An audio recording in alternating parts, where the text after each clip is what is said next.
হযরত আজরাইল আলাইহিস সালাতু ওয়াস সালাম, মিকাইল আলাইহিস সালাতু ওয়াস সালাম, পয়গম্বর আরবী সহ দুনিয়ার যত মানুষ এসেছে এবং আসবে সব মানুষদের রূহকে একত্রিত করিয়া রূহকে সৃষ্টি করার পর আল্লাহ পাক রব্বুল আলামিন সামনে বসাইয়া সবাইকে বলেছিলেন, ও আমার বান্দারা তোমরা শোনো, তোমাদেরকে একটা প্রশ্ন করতে চাই। কি প্রশ্ন? আলাস্তু বিরাব্বিকুম, আমি কি তোমাদের রব না? আমি কি তোমাদের রব না? আজ তোমরা সত্যি করে বলবা, তোমাদের মনের মধ্যে যেই কথা হবে সেটাই বলবা, আমি কি তোমাদের রব না?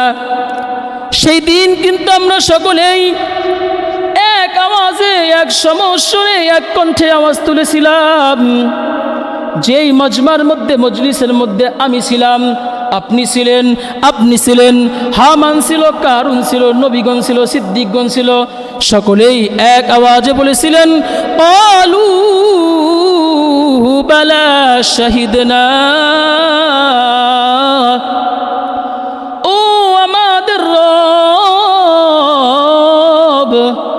আমরা আপনাকে আমাদের রব হিসাবে মেনে নিলাম।